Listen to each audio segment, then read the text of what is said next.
मैं coming sir? Please good evening sir. Good evening sir. Please बैठिए। बैठिए। Thank you sir. Nishi ji, जी sir. क्या अर्थ होता है आपके नाम का? सर इसका अर्थ शाम होता है। शाम। जी सर। थोड़ा अलग सा नाम है आपका। और किसी व्यक्तित्व का ऐसा नाम है? No sir. निशी नाम नहीं सुना इससे नहीं पहले सर, आपने, नहीं है सुना। ना? ठीक है, आप रायसेन से हैं। जी सर। अच्छा, मुझे गिन्नौरगढ़ दुर्ग के विषय में बताइए। सर गिन्नौरगढ़ जो है वो रायसेन और सीहोर की बॉर्डर पे आता है और यहाँ तोतों के लिए फेमस है सर ये बेसिकली। तो के और लिए उदय वर्मन ने इसका निर्माण करवाया था, राजपूत राजा। फॉरेस्ट डिपार्टमेंट में जाना है आपको। जी सर। आपने एक बड़ा अच्छा रुचि लिखा है, पुरानी व बेकार वस्तुओं के साथ रचनात्मक प्रयोग। क्या सर रचनात्मक प्रयोग किया आपने? सर जैसे मैंने प्लास्टिक की जो बकेट्स वगैरह होती हैं तो उनके साथ पॉट वगैरह बनाना और कुछ भी मतलब रखने के लिए जो चीज़ें होती हैं वो, और जो आइसक्रीम स्टिक होती हैं उनसे स्टैंड वगैरह, पेन होल्डर और मोबाइल स्टैंड बनाया है। इसके अलावा कागज़ जो न्यूज़पेपर होता है उससे फ्लावर पॉट और जो स्टैंड वगैरह होते हैं होल्डिंग स्टैंड वो सब बनाए सर मैंने। ओके, ये बताइए कि मध्य प्रदेश में ऐसा कौन सा अभ्यारण्य है जो टाइगर रिजर्व में शामिल है? सर 6 अभ्यारण्य इसमें शामिल हैं। 6 अभ्यारण्य? सॉरी सर, जो रातापानी अभ्यारण्य है सर उसको एनटीसीए ने मंजूरी दी है पर अभी केंद्र जो राज्य सरकार है उसने घोषित नहीं किया है अभी। ठीक। निशी जी आप बताइए, नेशनल पार्क अभ्यारण्य ये दोनों में क्या अंतर होता है? सर जो नेशनल पार्क होता है वो प्रोटेक्टेड एरिया होता है और उसमें जो मानवीय गतिविधियां हैं वो पूरी तरीके से रिस्ट्रिक्टेड होती हैं, और जो वाइल्ड लाइफ सेंचुरी होती है वो रिजर्व में आता है। उसमें कुछ प्रतिबंधों के साथ मानवीय गतिविधियां अलाउ की जाती हैं। चिड़ियाघर और अभ्यारण्य में क्या अंतर है?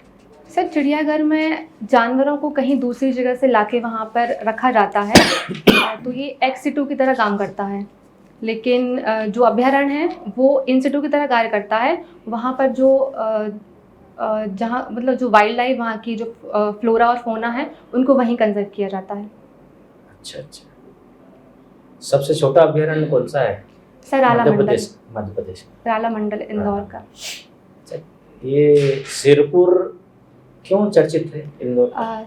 सर इसको रामसर साइट में अभी इंक्लूड किया गया है, ये इंदौर में स्थित है। अच्छा अच्छा, अगर आपको चयन हो जाता है आपका फॉरेस्ट में, जी सर, तो वहाँ पे जो अवैध कटाई है उसको रोकने के लिए आप क्या तरीके अपना सकते हैं? सर सबसे पहले तो वहाँ के जो लोकल हैं उनसे इस विषय में बातचीत करेंगे, मीटिंग वगैरह करेंगे कि किस तरीके की स्थिति है और कैसे उनको मतलब किस तरह गतिविधियाँ, कितनी सीवियर कंडीशन है वहाँ पे, तो उसके हिसाब से फिर एक्शन प्लान का हम लोग क्या कदम उठाएंगे वही पूछा है कि बहुत कटिंग हो रही है आपके।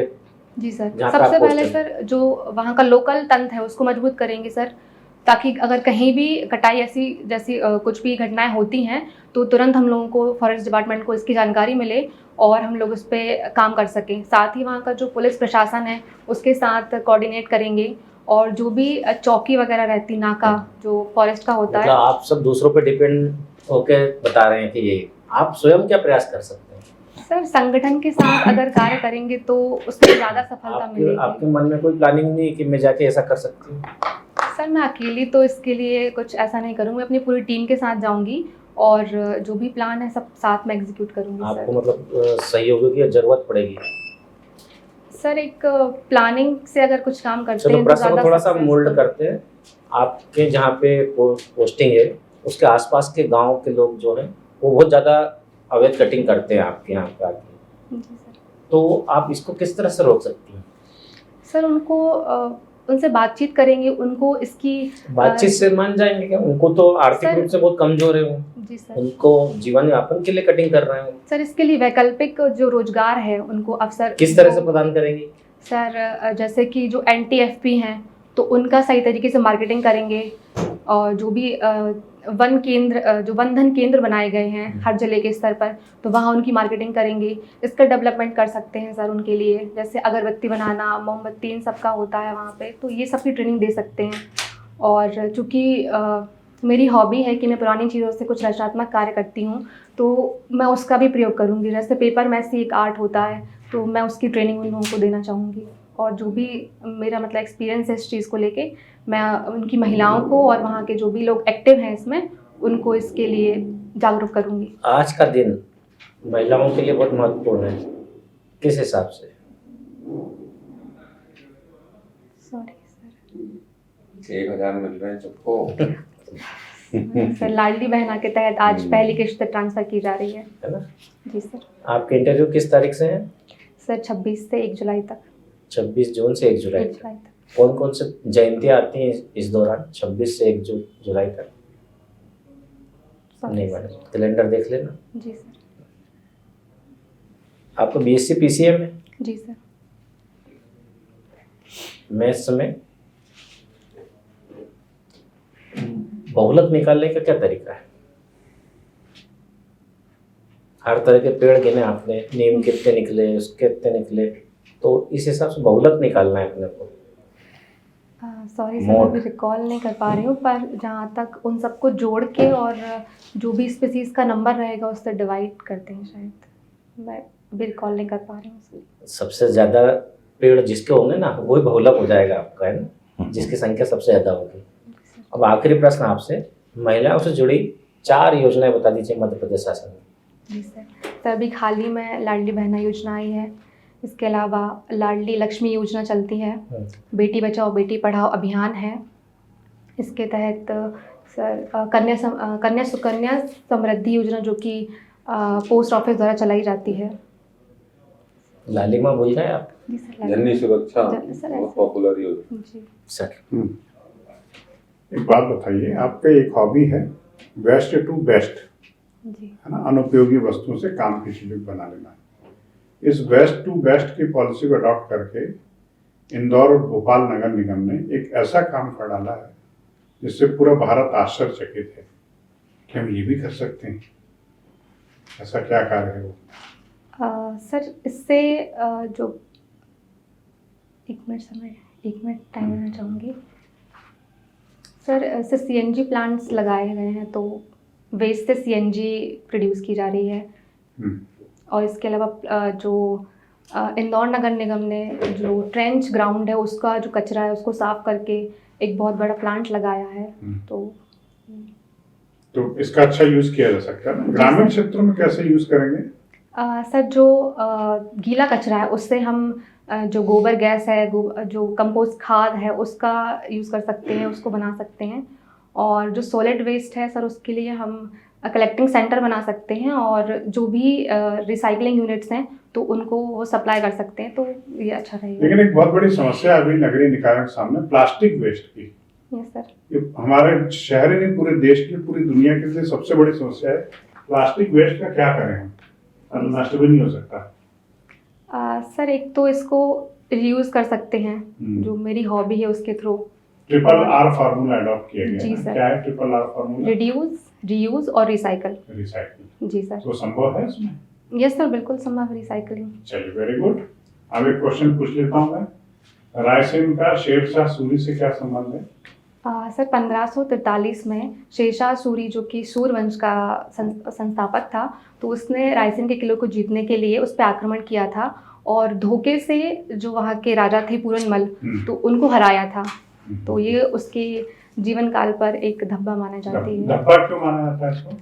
क्योंकि सर उसने कुरान की झूठी कसम खाई थी और छल से उसको नीचे बुलाया था अपने किले से, तो ये माना जाता है। गुड, बहुत बढ़िया, बहुत अच्छा। ऐसे कहीं भोपाल में भी हुआ ऐसा ना, छल चल भोपाल के आसपास हुआ ना, हलाली घाटी बोलते हैं जिसको। जी सर, हलाली। वहाँ भी कहीं छल हुआ ऐसा? सर हलाली नदी है, मतलब वो वहाँ पर नदी तो हलाली नहीं है, बेस नदी है, ऐसा कुछ नाम है ना, उसको हलाली नाम दे दिया गया उस कांड के कारण। चल अलाउद्दीन खिलजी ने कहा था कि हिंदुस्तान में किसी भी किले को जीतना कोई कठिन बात नहीं है, क्योंकि यहाँ किले के दरवाजे अंदर से खुलते हैं। बेटा न्यूटन ने एक पुस्तक लिखी थी प्रिंसिपिया, जी है ना, वो क्यों महत्वपूर्ण है? तो इसमें गति के 3 नियम दिए थे गति के 3 नियम दिए हैं। जी पहला नियम क्या न्यूटन का नियम है या और किसी का है? सर, ये गैलीलियो का माना जाता है बेसिकली, क्योंकि ये जड़त्व का नियम है। जड़त्व का है। जी। तो गैलीलियो का, न्यूटन ने फिर क्यों है, न्यूटन के नाम से क्यों जानते उन्होंने हैं? उसको सर मतलब और ज़्यादा मॉडिफाई किया था और उसको मान्यता की तरह मतलब देकर उसको चलिए अपनी- दूसरा नियम क्या है? सर दूसरा नियम सर बल का नियम है, जिसमें सर एक मिनट, जो बल है वो द्रव्यमान और उस पर लगने वाले जो त्वरण है उसके गुणनफल संवेग के बराबर संरक्षण होता का है। नियम क्या है ये बताओ? सर इसमें जो संवेग है वो तो ना तो नष्ट होता है और ना ही इसको उत्पन्न किया जा सकता है। बस संवेग होता क्या है? एनर्जी के बारे में बता रहे हैं आप। मैं तो संवेग की बात ऊर्जा कर को ना तो नष्ट किया जाता है ना संवेग तो नष्ट कर सकते हैं अपन, रोक सकते हैं। संवेग क्या है? सर जो वेग में परिवर्तन होता है समय के सापेक्ष उसे त्वरण इसको कैसे आप त्वरण कहते हैं उसे। त्वरण कहेंगे ना उसको। त्वरण में जो परिवर्तन होता है वो संवेग होता है। वो एक्सीलरेशन अलग चीज हो जाती है ना। जी सर। तो ये तो बताओ आप, संवेग बराबर क्या होता है? जैसे संवेग को अगर मैं मानूं p P तो P इक्वल टू mv। तो ये m m द्रव्यमान है और हाँ, v यहाँ पर velocity। गतिज ऊर्जा है। अब इसका मात्रक क्या होगा? संवेग का यूनिट क्या होगी इसकी? सर द्रव्यमान गुणा वेग और सेंटीमीटर माइनस मतलब -2। द्रव्यमान मतलब क्या हुआ? मेरे को मात्रक बताओ ना। सर किलोग्राम इंटू वेग वेग मतलब किस रूप वेग में? की इकाई बताओ ना, वेग की इकाई।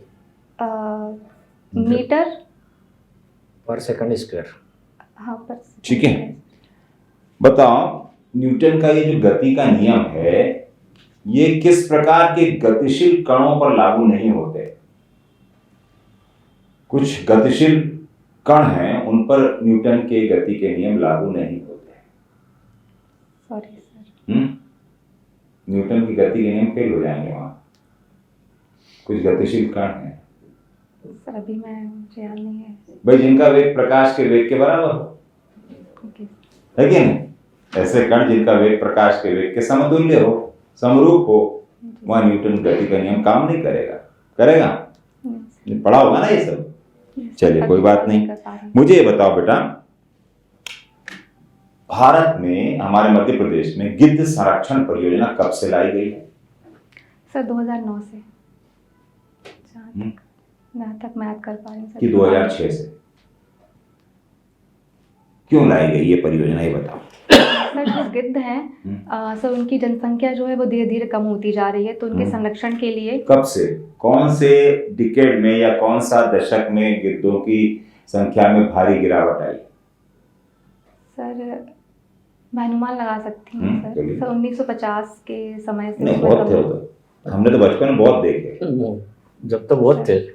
बहुत गिद्ध थे सर, कौवे नहीं दिखते अब तो गिद्ध तो। चलो, ऐसा क्या वजह हो गई कि गिद्ध मरने लग गए, खत्म होने लग गए? सर एक दर्द निवारक जो दवाई है डाइक्लोफिनॉक, उसके मतलब जो जानवरों को दी जाती है दर्द निवारक के रूप में, तो वो उसको खाते हैं और फिर जब उनकी डेथ हो जाती है उससे, तो उनको फिर गिद्ध खाते हैं, तो इस वजह से उनमें उनकी संख्या, किडनी फेल हो बिल्कुल। जाती है उससे। है ना?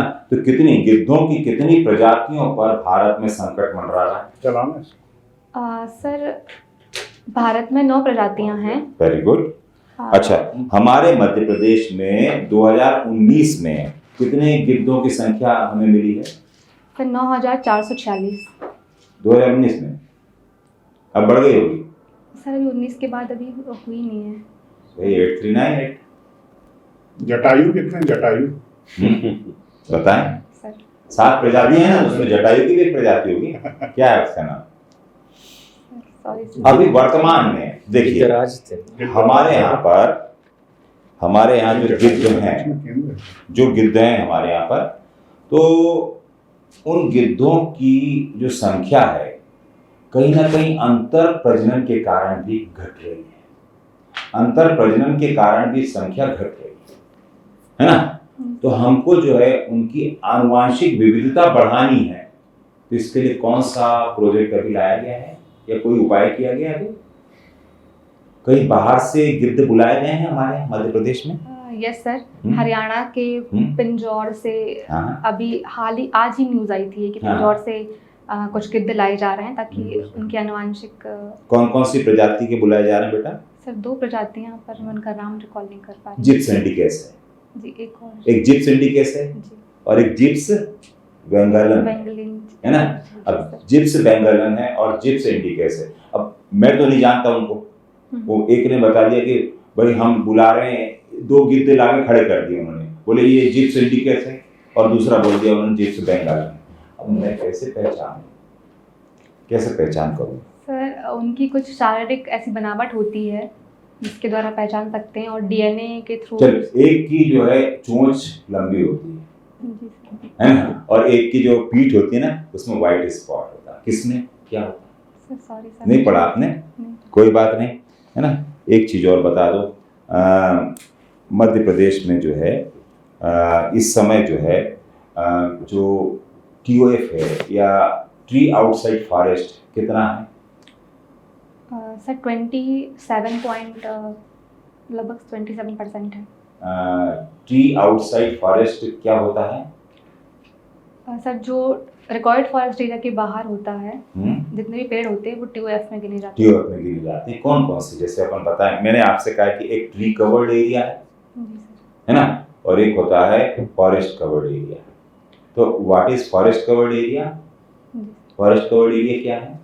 सर 1 हेक्टेयर भूमि और उस पर 10% कैनोपी अगर जिससे ठीक है। होती है तो उसको फॉरेस्ट कवर में जोड़ते हैं। तो इसमें कौन कौन से क्षेत्र आ जाएंगे? सर इसमें प्राइवेट लैंड भी आता है और जो रिकॉर्ड नहीं। फॉरेस्ट। हाँ, रिकॉर्डेड फॉरेस्ट एरिया भी आ गया और दोनों दूसरा आउटसाइड भी आ गया। जी। ठीक है, और इधर ट्री कवर्ड सर में? ट्री कवर में ये जनरली रिकॉर्ड फॉरेस्ट एरिया के बाहर ही होते हैं और इसमें जो क्षेत्र है वो 1 हेक्टेयर से कम ही होता है। मध्य प्रदेश में कितना है अभी ट्री कवर्ड एरिया? 2.61%। कितना? हाँ, 2.61 मतलब कितना क्षेत्रफल हो गया? 8054 8054 स्क्वायर किलोमीटर, है ना। अब जो 8054 स्क्वायर किलोमीटर है भाई, कहीं ना कहीं अभी टॉप में इंडिया में कौन सी स्टेट है? सबसे ज़्यादा ट्री कवर्ड एरिया कहाँ है? राजस्थान में, महाराष्ट्र में है? सर महाराष्ट्र जहाँ तक मैं महाराष्ट्र में, जी है ना। सर। अब हमारे यहाँ पर जो है जो 17th नंबर की जो स्टेट ऑफ फॉरेस्ट रिपोर्ट जो है ना, यस सर। तो कितना वन क्षेत्रफल है मध्य प्रदेश में? Sir 25%। 25.14% is equal to how many area? Sir 94,000।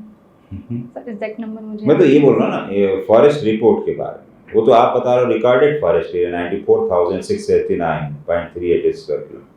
ये है आपका 77,493 square kilometre. Okay, thank you Yes. Very much.